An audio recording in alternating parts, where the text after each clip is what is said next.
कपिल भगवान अपनी माता को गर्भ गीता का वर्णन सुना रहे। भागवत में इस प्रसंगों को गर्भ गीता कहा गया है। अर्थात जीव जब अपने माँ के गर्भ में प्रवेश करता है तो उसका जन्म कैसे होता है। उसने माँ की कोख स्वयं नहीं चुनी, किस वंश में मुझे जाना ये भी उसने नहीं चुना, लेकिन हाँ उसके पूर्व के जो कर्म रहे हैं उस कर्मों के अनुसार उसको जन्म, जीवन, वंश और स्थान मिलता है। गर्भ में जाता है, 9 महीने क्या होता है उसके साथ गर्भ में, ये कपिल भगवान ने पूरा सारांश वर्णन किया है। कैसे पहले महीने में क्या होता है, दूसरे महीने में उसकी लिंग भेद होती है कि पुरुष है कि स्त्री है, धातुएं निकलती हैं, आदि आदि 9 महीने का वर्णन कपिल भगवान करते और अंत में कहते हैं कि जब जीव गर्भ में अति कष्ट पाता है, इतना दुख पाता है कि अब वो सहन नहीं कर पाता। आप विचार करके देखिए, आपको हमको कोई एक दिन के लिए भी कमरे में बंद कर दे, कोई लाइट नहीं, कोई बाहर की कुछ दिखना नहीं, एक दिन भी, तो हम उस बंद कमरे में अपने आप को कैसे रख पाएंगे। यहाँ तो 9 महीने ना कुछ दिखाई देता है, ना कुछ सुनाई देता है, चारों ओर से जठराग्नि जलाती है, चिल्लाता है पर आवाज कोई सुनता नहीं। इतना कष्ट जीव गर्भ में पाता है, पर उस गर्भ के कष्ट को भूल जाता है संसार में आके, इसलिए उसको संसार का दुख बड़ा लगने लगता है। लेकिन सबसे बड़ा दुख होता है जीव जब गर्भ में होता, खूब रोता है, कोई नहीं सुनता, तब उसकी पुकार केवल एक सुनता है। कौन? परमात्मा। परमात्मा उसकी रोने की आवाज को सुनता है और पूछता है क्या चाहिए तुझे। कहता प्रभु यहां से बाहर निकालो। ध्यान से सुनिएगा इस प्रसंग को, ये बहुत जरूरी है, क्योंकि ये हम सब ने किया है पर भूल गए, करके भूल गए। घर में होते हैं तो सब रो करके भगवान को अपनी प्रार्थना सुनाते हैं, प्रभु मैं मर जाऊंगा, बस यहां से इस नरक से बाहर निकाल दो।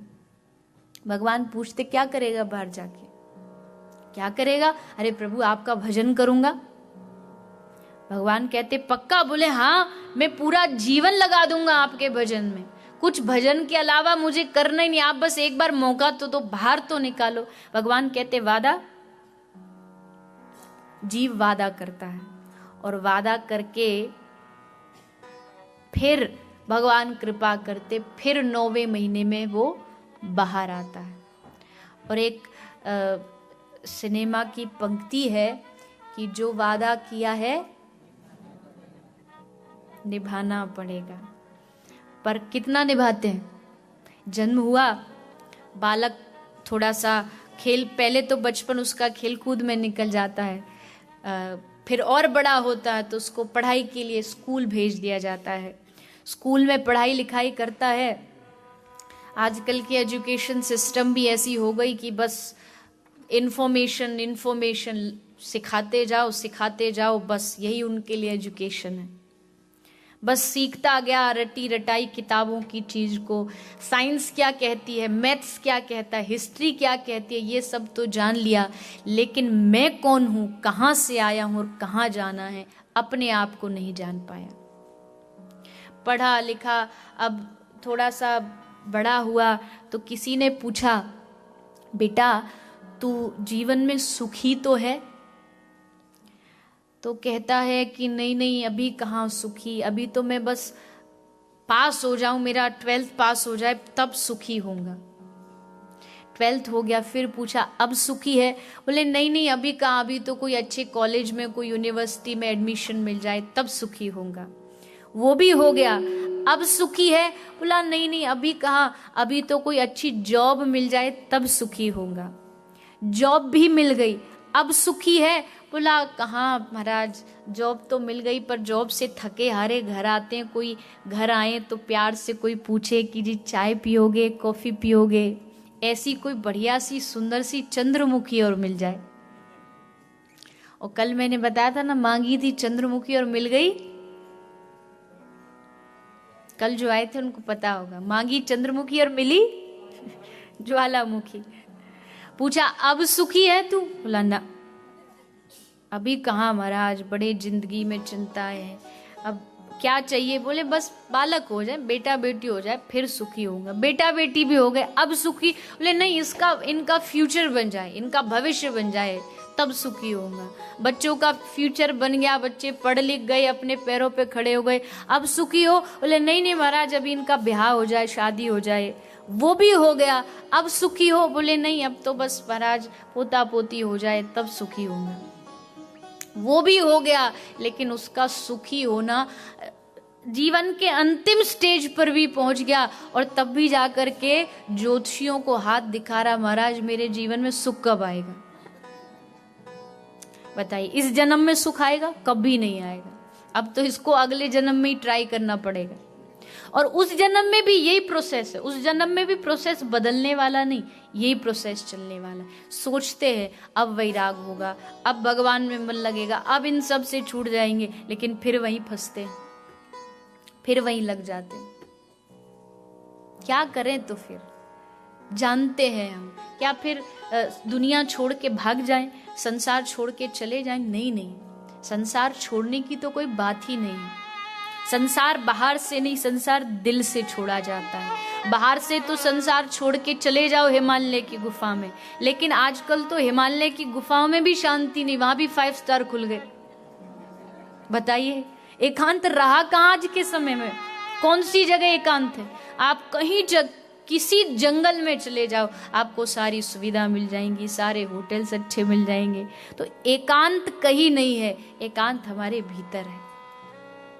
दुनिया से भागने का नाम वैराग नहीं है, घर में रह कर के जागने का नाम वैराग है। कहीं मैंने एक बड़ी सुंदर लाइन पढ़ी कि घर छोड़ के तपस्या तो कोई भी कर सकता है। मैं ऐसा नहीं कहूंगी कि जो करते हैं वो बड़ा आसान है, वो भी आसान नहीं है, लेकिन आज के युग में घर छोड़ के जंगल में तप करना आसान है, लेकिन घर में रह कर के परिवार को संभाल करके, सबको एकजुटता से रख करके और दिल भगवान में लगा के रखना, ये ज्यादा मुश्किल काम है। संन्यास आसान है ऐसा नहीं है, लेकिन गृहस्थ भी कम बड़ा धर्म नहीं है।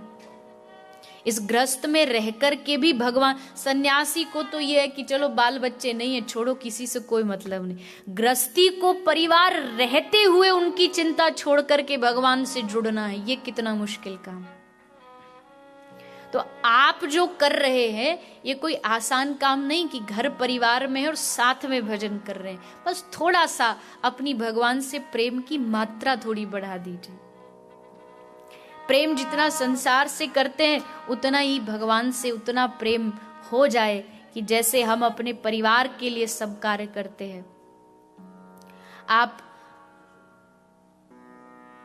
कुछ समय काम करने के बाद मन करता है आप कहीं छुट्टियों पर जाए, कहीं वेकेशन पर जाए बच्चों के साथ, उनको लेके आप घूमने चले जाते। कभी आपने सोचा कि आपके ठाकुर जी घर बैठे बैठे पड़े पड़े बोर हो जाते होंगे, कभी उनको भी लेके जाया जाए, कभी उनको भी कथा सुनाई जाए।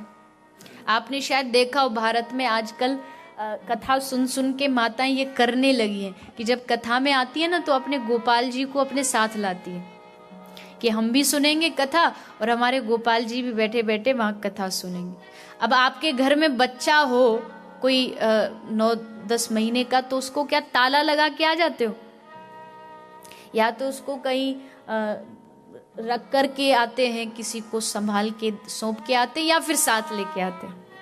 तो ठाकुर जी को क्यों छोड़ देते हैं? उनको क्यों मूर्ति समझ के अकेला पड़े रहने देते हैं? ये भाव हृदय में जाग जाए कि ये मूर्ति नहीं है जो मेरे घर में है। ये कथा मतलब क्या? कथा का मतलब, कथा की सफलता इस बात में नहीं है कितनी भीड़ आई, कथा की सफलता इस बात में नहीं कि कथा टीवी पर लाइव थी या नहीं थी, कथा की सफलता इस बात में नहीं कि भोजन कितना बढ़िया था। कथा की सफलता इस बात में है कि 7वें दिन जब आप घर जाएं, आप घर के भले 5 मेंबर हो, लेकिन जब 7वें दिन आपसे कोई पूछे कि आपके घर में कितने मेंबर हैं, तो आप कहे कि मेरे घर में 6 मेंबर हैं, 6वें सदस्य खुद ठाकुर जी हैं। वो भी मेरे घर का सदस्य है। क्यों गिनूं कि मैं 5 हूं, मैं, मेरे बच्चे, मेरा परिवार। अरे ठाकुर जी भी तो मेरे ही अपने हैं, उनके साथ भी तो मेरा वैसा ही व्यवहार हो। पर हम करते क्या है, हम तो बस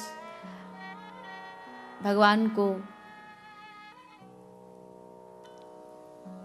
हमारे संत महापुरुष कहते जैसे आप व्यक्ति के साथ व्यवहार करते। कई लोग आपने देखा होगा ठाकुर जी को स्नान कराते हैं, फिर रोज उनको नित्य नया नया भोग लगाते हैं, अच्छा अच्छा भोजन खिलाते हैं, प्रसाद खिलाते हैं। हम क्या खिलाते, हम बोले भगवान को रोज मिश्री खिलाते, रोज मिश्री खिलाते। वही एक ही पुराना वही भोग, वही बार बार रिपीट होता है। ठाकुर जी भी मीठा खा खा के उनको भी डायबिटीज हो जाए, इतनी मिश्री खिलाते। ऐसा नहीं, जैसे आपको मन करता आज थोड़ा चाइनीज खाया जाए, आज मीठा खाया जाए, आज थोड़ा नमकीन खाया जाए, तो अपने भगवान को भी वैसा ही समर्पित करिए, ऐसा भाव हृदय में रखिए। तो श्री कपिल भगवान अपनी माँ को कह रहे, हे माँ, गर्भ में जो भगवान से वादा किया है उसको भूलिए मत।